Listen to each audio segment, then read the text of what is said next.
All right, this is Americans Learn. Please disregard the Chicago React symbol there. But nonetheless, welcome everybody. My name is Kit. This is Americans Learn. Again, huge shout to all you lovely, beautiful people watching us. And we have a fun video. And nothing says fun and help than when the government wants to help. Government helping. What does that look like? Well, the government helps by destroying 700,000 working cars, cash for clunkers. Who remembers that? What could go wrong? This is from the Fat Electrician. Please be sure to support the original content creator. It's the right thing to do. It's the one thing to do, all you lovely, beautiful people. So please support the original content creator. Get to it right away, immediately, as soon as possible, because that's what I expect from all you lovely, beautiful people. But we got this fun video, so let's go ahead and enjoy it and get our learn on how the government helps by destroying 700 working cars in a 3, a 2, and an Uno. Okay, this is becoming a pattern at this point. Every single time I find a truck that I want, it's borderline impossible to get, and after 5 seconds of research, I find out that the United States government is directly responsible. Your Toyota truck that you want, just call up somebody from Japan. I know it seems a big, tall order to do. Call up somebody from Japan and have it be sent to you piecemeal, one part at a time. And then you could build it in your garage. No one will know. Okay, what is this? What is going on here? Why are there so many commercials? Act, aka Cash for Clunkers. Okay, I'm already upset, so here's how we got here. I originally wanted a Toyota Champ. It's like this $15,000 super cheap Toyota truck that you can buy and just go do truck stuff with. Yeah, exactly. Listen, just have it be sent to you piece by piece. Have it mailed through Mexico, and then go to Mexico and get it. One and done. Simple. Okay, it's very cheap. It does what it's supposed to do. It's what I wanted. So I hopped on Google and was like, hey, when are these going to get released in America? Because I'm going to buy one. Oh, turns out they're not getting released in America. Why not? The same reason I can't get the Toyota Hilux, the other truck that I've wanted literally forever. And it's because in the 1960s, Germany was buying too much American poultry, so they put a tariff on American chickens, to which the American president, Lyndon B. Johnson, got upset. So he retaliated by putting a tariff on small cargo vehicles, aka small trucks. This is referred to as the chicken tax. I did a whole video on it. Okay, but the abbreviated... And we did, and I gave my suggestion. He could also run for president of the United States, too. Listen, folks, you want ideas? You want results? Come to the brain trust of Kit Cabello Incorporation. We'll give you good ideas that can work all the time, every time. Stop asking for sweeping devices. We don't do that. Stop asking for sweeping devices. Version is, I don't get to buy the truck I want because of Lyndon B. Johnson and chickens 80 years ago. So I'm like, okay, you know what? It's fine. There's other trucks in the world. I'm going to go ahead. I'm just going to pick another cool truck. To me, I'll just get an older American truck that's already here. It'll be cheap. It'll be great. And right away, I knew exactly what truck I wanted. I wanted the truck that was new when I was a kid, when I was 6, 7, 8, 9, 10, 11 years old, because that truck was new when I was a kid. So it's going to be new to me for the rest of my life. It's just going to feel that way regardless of how old it gets. And that truck to me is a 4th gen GMC, specifically the Chevy version, the K1500. Delete me. Nice trench gun. Whatever. Thank you. Oh, did you want this watch? Yeah, I did actually. Okay. I don't know what it is, but whatever. Thanks, love you. Whatever. Put it on the couch. This video is brought to you by Delete Me. Super straightforward business. You give them money, they turn around and they make sure the data brokers on the internet are not selling your personal information. Simply put, pretty much anytime you go on the internet and you fill out your personal information and you check that little box that says, I agree to the terms of service, those terms more than likely mean that they're collecting your personal data. They turn around and they sell that data to data brokers, and then the data brokers sell it to whoever. The good news is these data brokers are legally required to get rid of your information and stop selling it if you ask them to. The hard part is figuring out which data brokers have your info and then filling filling out all the paperwork to get them to stop selling it. And that's where Delete Me comes in. Once you're using their service, they go through, they check all the data brokers for your personal information, and if they have it, they go ahead and they fill out all the paperwork to have that information taken down automatically. Right. After that, they continue to keep checking and rechecking all these data brokers in case they somehow acquire your information again and start selling it again, and make sure that doesn't happen. So if privacy sounds pretty cool to you, go ahead and check out Delete Me. I'll have a link and a discount code down below. Let's get back to the video. Just want to say real quick here too, folks. Look, I've used it. Long story short, Delete Me works, and I did it as a joke just to check it out, and I stopped laughing. Protect yourselves. Protect yourselves on the internet at all times, folks. Okay, it's a beautiful place, but it's a dangerous place there too. So keep your heads on a swivel. I use Delete Me, not sponsored by it, but let's just say it gave me a huge peace of mind when I found out what they found out. All right. And I'm nobody special, but I got scared when I found out how much of yours truly was out there on the World Wide Web. And I didn't like it.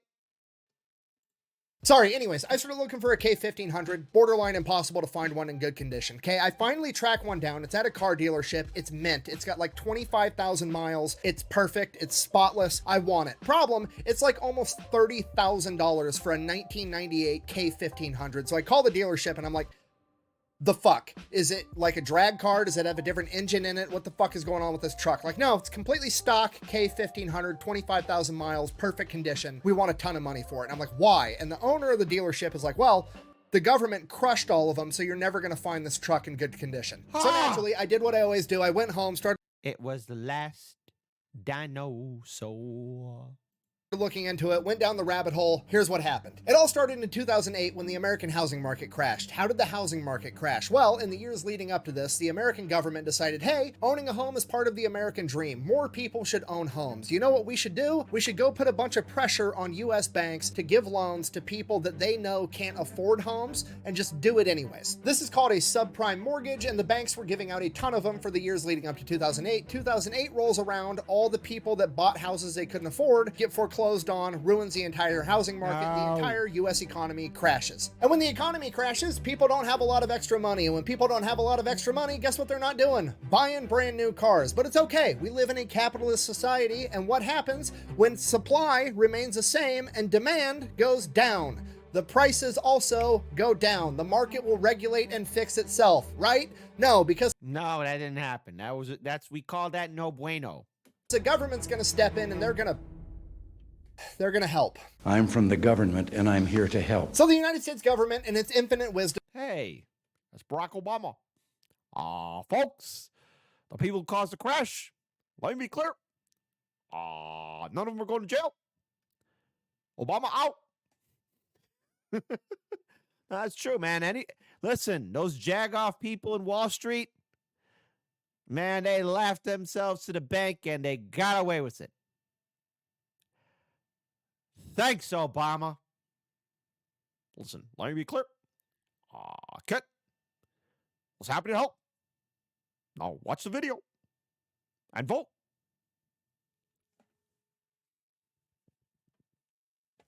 Comes out with the CARS Act, aka Cash for Clunkers, and they're going to try to prop up the automotive industry as a way to stimulate the economy. And then, as a little side quest, they're also going to try to save the environment at the same time.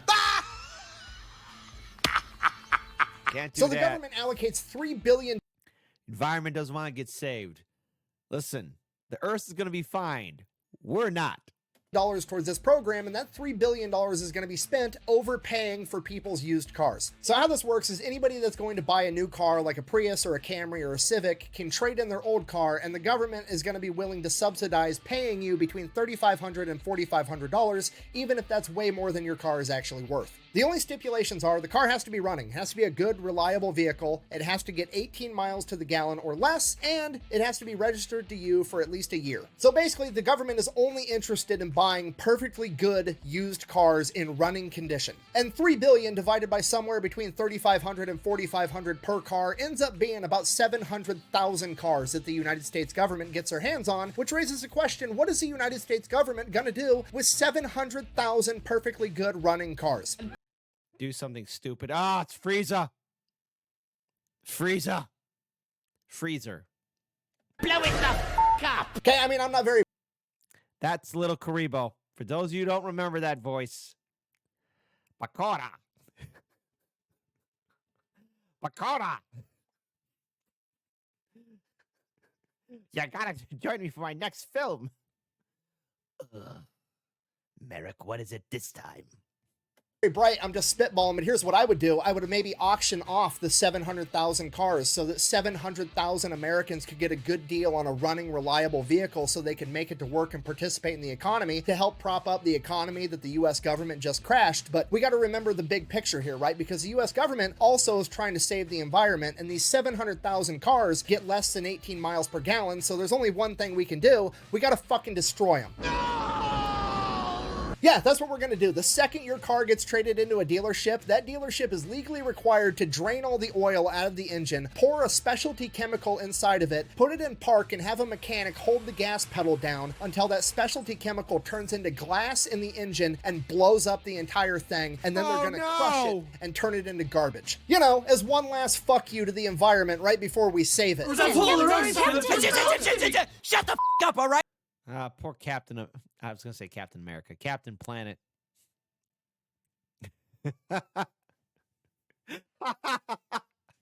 Hey, do you guys remember when they did that episode about that about HIV and AIDS?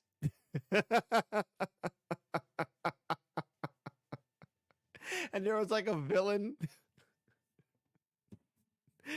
I think he was antagonizing somebody who might have had it. I don't know. It's been a long time since I watched Captain Planet, but I vaguely remember it because I remember like one of my old coworkers at Costco because we would do like comic book and movie trivia like during our break and lunch breaks, right? I remember him turning to me saying, "Hey man, remember you were a kid when Captain Planet used to be on?" It's like, "Yeah." Do you remember the episode when they talked about AIDS? And I'm like, "What? No, they did. They saved the planet from like oil and radioactivity and pollution and landfills." He's like, "No, they did an episode." I'm like, "No, they didn't." And he showed me a clip of it. Yeah, the villain's like, "That person's got AIDS." It's not funny, but it kind of is if you like dark humor.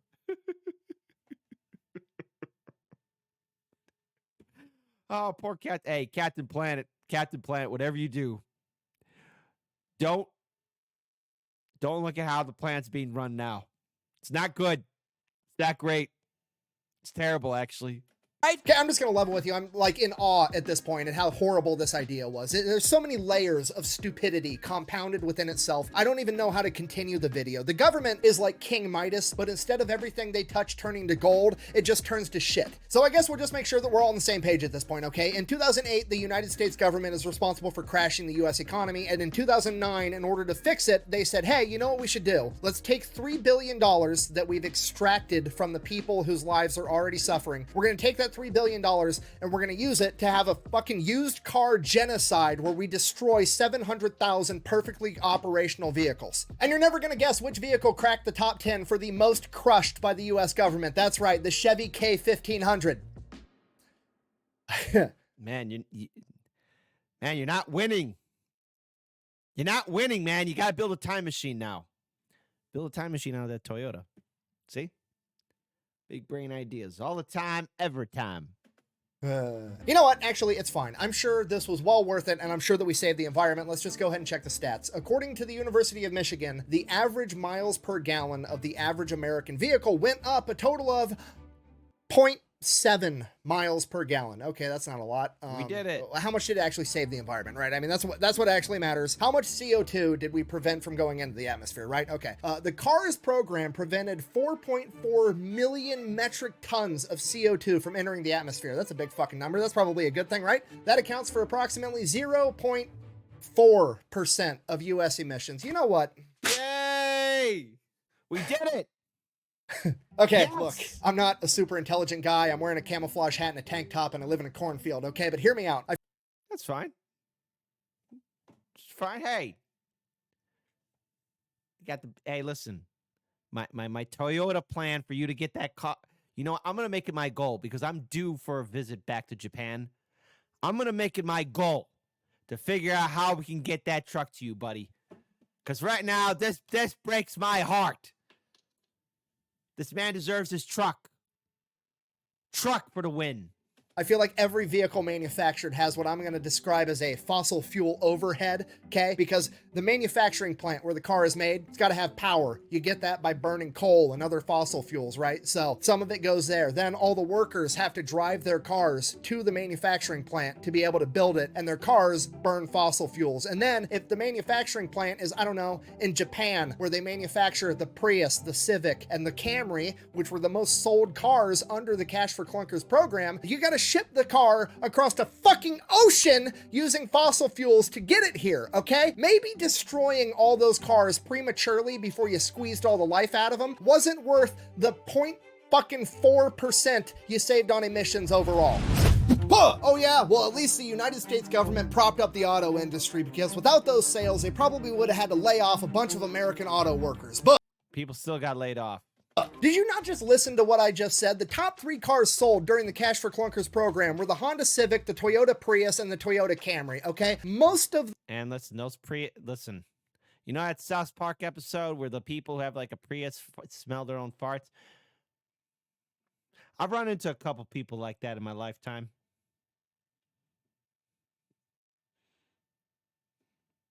I got nothing nice to say. It'd be a lot of profanity. those are made over in Japan. There's a couple that are made here in America, depending on the trim model. Overall, across the entire program, only 44% of the cars purchased under Cash for Clunkers were actually made in America. So essentially what you've done is take $3 billion from the American taxpayers and give it to foreign auto manufacturers. Secondly, in the months following the Cash for Clunkers program, there were way less. Wait, what was that? What you've done is take $3 billion from the American taxpayers and give it to foreign auto manufacturers. Oh. Pepperbox.tv. Spicy moment detected. Spicy. Okay. Is there like a competition that I'm supposed to notice or something? Or is this like a... There you go.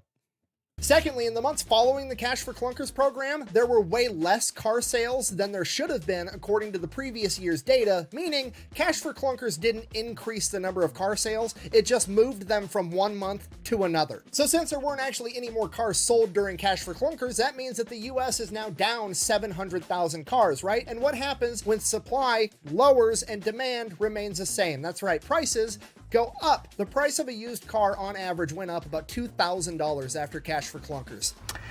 This is the worst. It is. So essentially, the United States government has taken $3 billion, given it to foreign auto manufacturers so that they can subsidize rich people buying new Priuses while poor people have to pay $2,000 more for their used car. Fucking great job.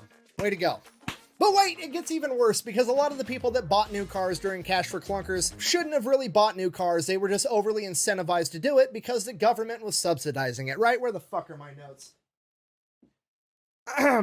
According to CNW research, buyers that bought during Cash for Clunkers experienced 2 times the normal repossession rate and 5 times the amount of buyer's remorse. It's like a big, fat, angry slob spending money it doesn't have on crap it doesn't need. Me want more pointless social programs. Yummy, yummy, yum. Okay, I'm calm. Just so we're all on the same page. In the years leading up to the housing market crash, the United States government put pressure on banks to sell homes to people that couldn't afford homes. And in 2008, they all got foreclosed on, aka they got repossessed, and then it crashed the entire economy. And like 6 months later, the United States government's like, brain blast, I know how to fix this, guys. We're gonna go to car dealerships and we're gonna put pressure on them. We're gonna incentivize them. We're gonna subsidize it, whatever words you wanna use. We're gonna convince people that can't afford new cars to buy new cars, and then they're all gonna get repossessed, okay? It's brilliant. I've taken a math class. 2 of the same thing cancel each other out. It's gonna get us out of this. No. And we haven't got out of it ever since. And there's a big old economic pop that's coming our way.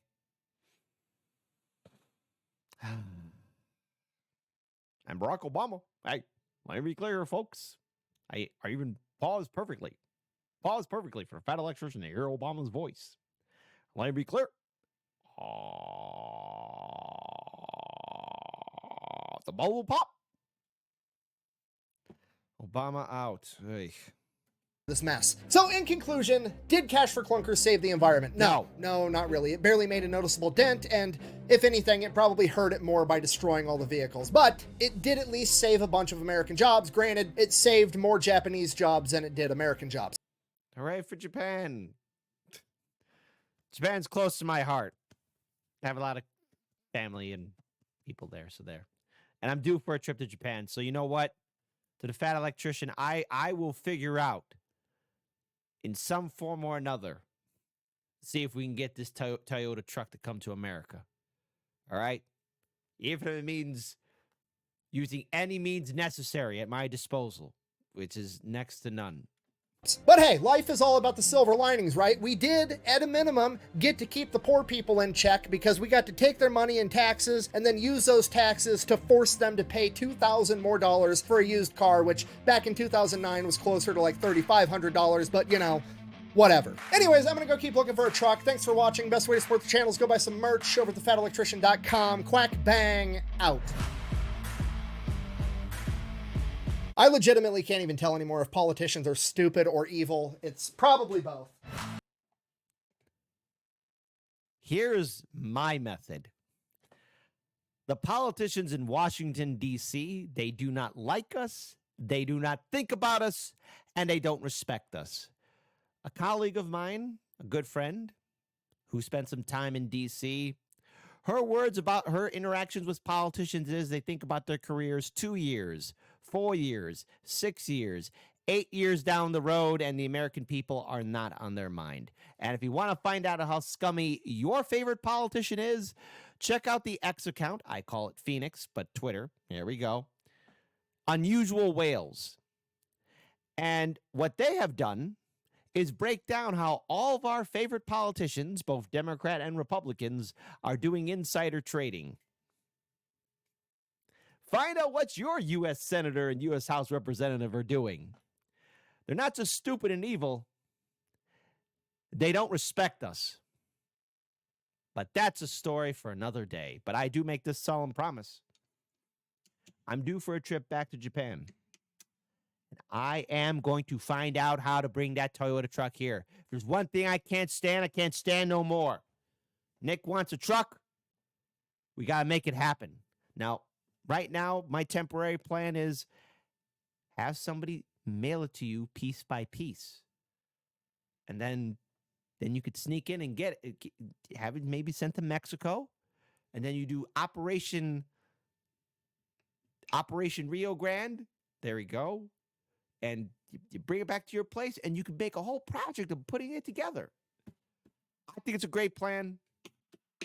10 out of 10, life-changing plans by Kit Cabello Decision Making Incorporation. But seriously, folks, I'm noticing a lot of you typing, hey, are you sweeping? What do you think I'm doing? What do you think I'm doing right now? Wrong answers. No, not wrong answers only, because people can say, oh, are you sweeping? Are you sweeping? Yeah. I told you guys a story from my heart that gives me PTSD. The World Wide Web. I expected more from the internet.